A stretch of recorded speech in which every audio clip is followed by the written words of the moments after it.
Fala pessoal, sejam todos bem-vindos a mais um vídeo aqui do NS Futebol. Seguinte, Copa do Mundo Feminina finalizada e a gente já tem a análise completa da competição. Com a análise completa, a gente já consegue fazer o nosso guia completo desta Copa do Mundo, do que aconteceu nessa Copa do Mundo, os destaques, o que a gente pode analisar e trazer de novidade, além de alguns pontos que a gente pode refletir, beleza? Antes de começar, vou pedir para vocês, como o vídeo provavelmente vai ser um pouco mais longo e eu sei que o pessoal vai sair, eu já peço desde o começo que você deixe o teu like no vídeo, também compartilhe o máximo possível desse vídeo e, é claro, se inscreva no canal e ative o sininho para receber todas as notificações. Gostou? Tem algum apontamento? Comentário aqui embaixo, beleza? Então vamos já direto para a análise começar. Vamos começar pelo começo, que é sempre positivo, que é o seguinte.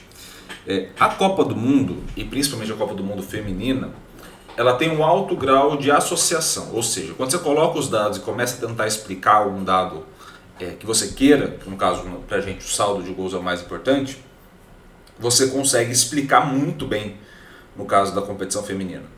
Então esse cenário foi basicamente de 97% ao longo da competição toda, bateu casa de 98%, depois ficou ali em 97%, o que é um resultado excepcional, tá? Quando você coloca a variação, ou seja, a variação de comportamento das jogadoras, né, das equipes, e a variação de saldo, isso cai para quase 94, né, 94,7, algumas vezes bateu 93, então assim, o que vai acontecendo é, essa margem que você vai ter de associação, que é 98, vai cair um pouquinho, e a margem pela variação vai subir um pouco, porque as equipes vão ficar mais próximas em seu comportamento. Se você for tirar os critérios que estão em excesso, muita coisa que possa estar ali atrapalhando, isso chega na casa de 93,7, basicamente 94, tá? Então assim, é alto e isso é um bom resultado para a competição, tá? O que importou ao longo da Copa do Mundo? Isso é muito importante. Por quê? O que de fato importou foi a conversão para gol, então assim, chutar a bola e a bola passar a ser um gol, modificar o placar. O que importou foi chutar certo ao gol, então esses são os dois critérios principais que a gente vai tendo ao longo da análise, tá? Isso para quase todas as competições, mas a gente vai vendo, principalmente competição de mata-mata, que esses dois vão ser os principais ao longo do tempo, tá? E também a defesa das goleiras. Então esse cenário aqui das goleiras também é de grande destaque, tá? Levando em consideração a última Copa do Mundo, começa a ganhar um pouco mais de destaque, inclusive porque os gols vão diminuindo e obviamente quem evita os gols também vai ganhando um grau de importância maior, tá? Quando a gente for tentar entender, e aí eu peguei o recorte das 8 melhores equipes da competição, ou seja, das equipes que chegaram até as quartas de final, quais equipes a gente tem de fato nessa competição? Quem que está competindo com quem? Qual que é o estilo de jogo de cada uma delas, tá? Ou pelo menos qual é o estilo de jogo mais próximo entre elas. Temos aí a Austrália sendo muito próxima do estilo do jogo da Suécia. Temos a Colômbia aproximando num segundo momento desse estilo de jogo dessas duas seleções iniciais e o Japão aproximando. O que isso quer dizer em termos de análise? Basicamente, quando a gente roda as análises nossas, por termos estatísticos, separou quem não tinha grande posse de bola com quem tinha muita posse de bola. Então esse primeiro grupo é de quem não tem a posse de bola, tá? Esse é o primeiro ponto interessante. O segundo grupo ele começa separando por Inglaterra e Holanda. E aí vale um adendo. A treinadora da Inglaterra foi a treinadora da Holanda, né, na Copa de 2019. Então você tem aí um cenário onde a treinadora da Inglaterra, que foi a mesma da Holanda, deixou um legado de fato, né? Então assim, quando a gente fala da Sarina nesse momento, né, como treinadora, você vê o que é um modelo de jogo e vê essa força de deixar uma marca, um legado de fato numa seleção com outra. Então você via muito da seleção holandesa dela desde 2019 até agora e você vê essa marca também na seleção inglesa. Então você tem essa marca dela como estilo de jogo. Ela tenta adaptar por jogo, gosta da posse de bola grande parte das vezes, mas tenta adaptar um pouco mais. Assim como foi a Holanda, assim como foi a Inglaterra, tá? Quando a gente vai aproximar ainda um pouco mais, tem a França e a Espanha mais única nesse espectro todo, porque é a que gosta muito da posse da bola, precisa estar em posse da bola, sem sombra de dúvidas, tá? Então temos esse cenário. Iago, em termos de comportamento, o que modifica? Modifica isso daqui. Você tem no grupo 2, ou seja, aquele grupo de Espanha, Inglaterra, Holanda e França, em laranja aqui. O grupo 1 está em azul. Tá? O que um grupo faz melhor do que o outro, faz mais vezes do que o outro? Você tem aquele grupo da Espanha passando mais a bola, nada que a gente não possa imaginar, também progredindo mais em campo, recuperando mais rápido, tá? E não deixando que o adversário progrida mais no campo. Que vocês viram ao longo da final que a Espanha foi fazendo, tá? Com o exemplo mais claro. Onde não interfere muito? Não interfere no bloqueio, então o bloqueio mantém o mesmo, a defesa das goleiras não interfere tanto, a conversão de chute para gol não interfere tanto, apesar dessas equipes que tenham mais posse conseguir chutar mais e converter um pouco melhor.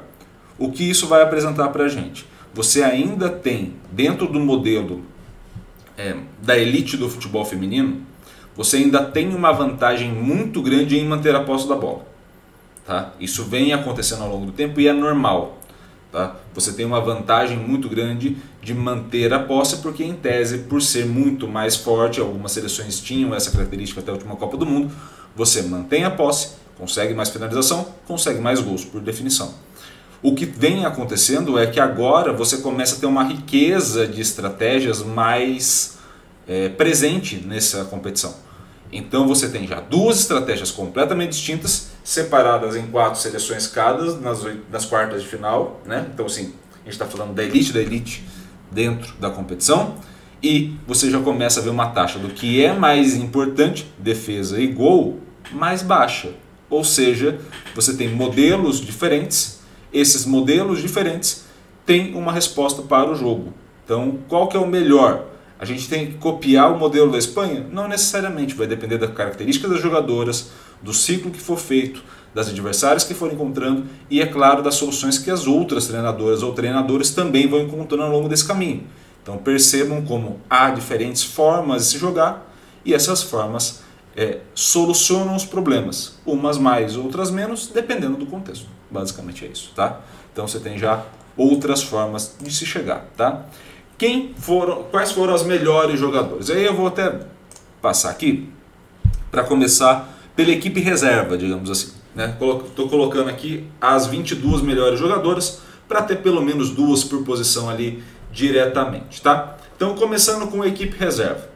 A Musovic da Suécia seria a segunda goleira, né, da nossa equipe. A nossa zaga reserva seria a Daniela Arias da Colômbia e a Alex Greenwood da Inglaterra. A Olga Carmona na ponta esquerda e a Lucy Bronze na ponta direita, na lateral, né, na lateral esquerda e direita, Espanha e Inglaterra. Teríamos ali um meio campo formado pela Lorena da Colômbia, Bedoya, além da Hubson da Suécia e também da Stanway da Inglaterra. Então esse seria o nosso trio de meio reserva, tá? Uma volante e 2 meias centrais. Teríamos na ponta esquerda a Rachel Daly, também a Linda Caicedo na ponta direita e a Catalina Usme no comando de ataque, tá? Esse seria a nossa equipe reserva, tá? Então, o que a gente pode perceber dessa equipe reserva, o que a gente pode perceber também da próxima equipe titular? Tem muita presença das grandes equipes que chegaram até as quartas, pelo menos, tá? Então você tem ali mais presente as equipes que foram dominando de fato a competição. Para a goleira, melhor goleira da competição, Von Doncelar, tá? Não vou fazer uma, entre aspas, premiação da melhor jogadora da competição, tá? Vou colocar por posição e aí fica mais fácil da gente entender o impacto, tá? Na lateral direita, a Anna Butler e também na lateral esquerda a Steph Catley da Austrália. No miolo de zaga temos a Kennedy da Austrália e a melhor zagueira da competição, a melhor defensora da competição, a Eristed da Suécia, tá? Então, uma goleira holandesa e uma jogadora da Suécia ali como a melhor defensora. O trio de meio campo titular seria o trio meio campo titular da Espanha, tá? Então, assim, não tem nenhuma novidade aí para vocês, quem acompanhou. A Badia seria a principal jogadora como volante, a Bonmatí e a Hermoso seriam as principais jogadoras, sendo que dentro do que a gente acompanhou ao longo da competição, a melhor meio-campista seria justamente a Hermoso, tá? No trio de ataque, temos a Raso da Austrália, a Diani comandando o ataque da França e a Salma Paralleiro na ponta esquerda, sendo que a Raso da Austrália seria a melhor atacante da competição, tá?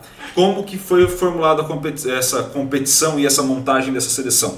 Foi formulada a partir de 70% do tempo, tá?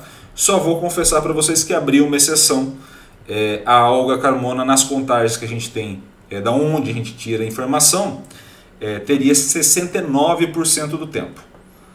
Como a diferença dela para a terceira colocada na lateral esquerda era grande, eu não liguei muito. A vantagem de ser do ONU é essa, você poder ligar o foda-se de vez em quando, e coloquei a Olga Carmona com 69%, não 70%. Então assim, era só um ajuste que era necessário fazer, tá? Além disso, passando por essa seleção, como que é o perfil das jogadoras? O perfil das goleiras, o que é natural, tá? Isso pegando essas goleiras que fizeram mais de 70% do tempo da competição, é de alta defesa. Então você tem um perfil concentrado na defesa e, ao contrário do que a gente viu muitas vezes no Campeonato Brasileiro, por exemplo, que a gente também fez um guia completo, você tem menos passes, mas isso é natural, isso vai depender muito do modelo de jogo. Se o modelo de jogo está concentrado mais no meio campo e no ataque, você tem uma progressão um pouco mais rápida, ou até mesmo progressão mais lenta, mas que passa muito ali pelas zonas de meio e zonas ofensivas, você acaba tendo uma menor presença da goleira nas ações de passe e na progressão da equipe, mas nas ações de defesa, o que também é natural, tá?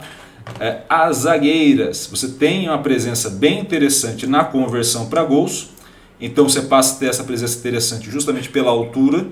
Então você tem muitas zagueiras mais altas na média, e isso faz com que você tenha diretamente maior presença nessa taxa de conversão.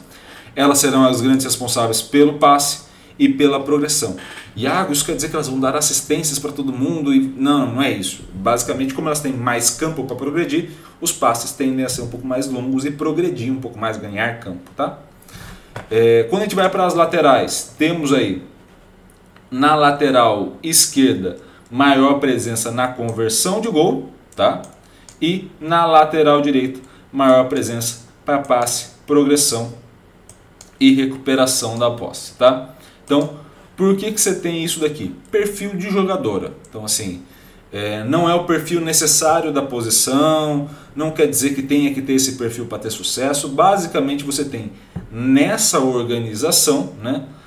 Você tem a lateral direita em azul aqui, a lateral direita em laranja e a lateral esquerda em azul, e você teve mais jogadoras da lateral esquerda que finalizaram, tá? Então assim, a Ketley, a Olga Carmona, então você tem mais jogadoras ali. Mas é só um perfil das jogadoras e uma construção, não quer dizer necessariamente que isso vai funcionar sempre nas Copas do Mundo, tá?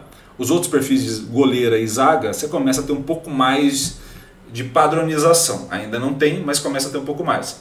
Nas laterais, geralmente modifica bastante, principalmente por conta da formação inicial. Você vai jogar com 3 zagueiras e 2 laterais, você vai jogar com 2 zagueiras, 2 laterais e 1 volante, você vai jogar sem essa volante com 2 meias centrais, enfim, modifica bastante essas relações ali nas pontas, tá? No meio campo fica mais padronizado, tá? Quando a gente vai para o meio campo, você tem em azul quem jogou como volante, de fato, e em laranja quem jogou como meia central. Você tem as volantes realizando mais passes, progredindo mais em campo, ou seja, ganhando mais metros, tá? Participando mais das recuperações, o que já era esperado, mas você vai ter essas jogadoras de meio campo ofensivo, ou seja, ali que se a gente fosse olhar para o desenho que a gente fez, mais para a Aitana Bonmatí, mais para a Jenny Hermoso, você vai ter mais finalizações e maior taxa de conversão. Então essa parte aqui fica com quem está no meio campo ofensivo, e a parte de passe, progressão e recuperação fica para quem está jogando basicamente como volante, tá? Quando a gente vai para as pontas, e aí de novo as pontas é muito parecida com a lateral nesse sentido, né? Você tem ali maior número de passes e progressão, né? Para quem está jogando ali pela ponta esquerda, e pela ponta direita maior finalização e conversão. Iago obrigatoriamente? Não, é característica de jogador. Então você pode ter jogadores que convertam mais jogando de um lado ou de outro sem o menor problema, tá? E já jogando como centroavante, jogando mais fixa próxima à área, você tem uma taxa de conversão interessante para gol e também um maior número de finalizações. Ou seja, se a gente for olhar as demandas do jogo para cada posição, você tem esse cenário específico para a Copa do Mundo Feminina, que é também um cenário que a gente pode ver em outras competições, tá? Então, assim, tem já uma construção geral do jogo, tá? Mas tem, obviamente, modificações competição a competição, que é justamente há algumas funções que tem, algumas posições que têm funções específicas. Se a goleira tem que defender, a minha camisa 9, a minha centroavante tem que marcar os gols, tem que converter para gol, justamente pela proximidade que ela vai estar da meta e pelo número de oportunidades que vão aparecer de finalização. Então é isso que vai torná-las tão especial, tá? Então temos esse cenário no futebol feminino. Além disso, para a gente finalizar esta análise, a gente tem aí a minutagem normalizada, tá? E aí vamos... Ah, Iago, mas tem uns 105% ali que você vai falar. É porque teve prorrogação, tá? Só isso, tá? Nada demais. Você tem entre as jogadoras que mais jogaram, ou seja, daquelas que tem 70 para cima, então a gente está olhando para esse cenário, quem menos jogou, menos jogaram foram as pontas, tá? Então, tanto a ponta direita quanto a ponta esquerda foram as que menos jogaram entre as que mais jogaram, tá? O que isso quer dizer? Que boa parte dos treinadores ou treinadoras viram nessas pontas possibilidades de modificação tática, ou seja, modificação de estratégias do jogo, ou cansaram mais rápido, tá? O que também é normal porque você acaba tendo este bate e volta toda hora, tá? E isso prejudica a parte física. Além disso, tanto a lateral esquerda quanto o atacante também foram bastante substituídas, mesmo entre as que ficaram mais, e entre as que dificilmente saíam está as meio-campistas, a lateral direita, a zaga, né, de maneira geral, e também a goleira. Então temos esse cenário aqui de como foi constituída esta competição. Então percebam como há uma evolução, há um cenário muito positivo e há um equilíbrio muito grande. O que tende a acontecer? O que tende a acontecer e isso é natural de competição, tá? Não vai ser especificamente da Copa do Mundo Feminino, mas são de todas. Você vai tender a ter mais competição. O que é a competição nesse caso? Competição é a criação de diferentes estratégias. Então eu vou ter uma Austrália que agora consegue pensar, porque deu passos adiante, em novas estratégias, porque agora precisa superar novos desafios. Você vai precisar de uma reconstrução da seleção americana, e essa reconstrução exige que você tenha novos desafios, e novas estratégias, e novos pensares, e novas movimentações em campo, e novas coisas, tá? Além de tudo isso, acontece uma proximidade maior com o futebol masculino, até pelo grau de transmissão que vem tendo, pelo número de espectadores, vai haver esse comparativo, e talvez desse comparativo o único aspecto positivo é que você possa ter influências que já existem, mas possam ser mais ou menos identificáveis, né? Então, por exemplo, você tem uma evolução muito grande como o Guardiola, né, na última temporada do Manchester City, pode ser uma estrutura de jogo que combine com alguma seleção ou com alguma equipe ao longo do tempo. E isso é importante da gente perceber, beleza? Espero muito que vocês tenham gostado desse vídeo. Gostou, curta, comente, compartilhe esse vídeo. Até a próxima. Obrigado por ter assistido a competição aqui e valeu. Até mais.